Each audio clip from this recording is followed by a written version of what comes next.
بسم الله الرحمن الرحيم إذا السماء انشقت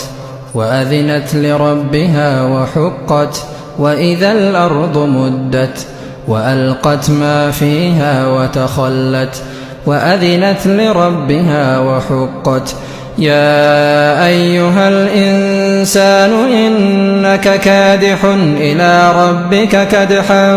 فملاقيه فأما من أوتي كتابه بيمينه فسوف يحاسب حسابا يسيرا وينقلب إلى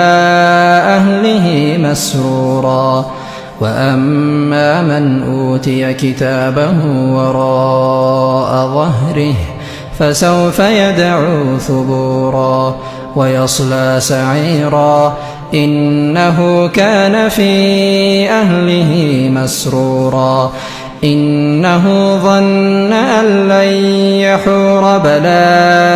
إن ربه كان به بصيرا فلا أقسم بالشفق والليل وما وسق والقمر إذا اتسق لتركبن طبقا عن طبق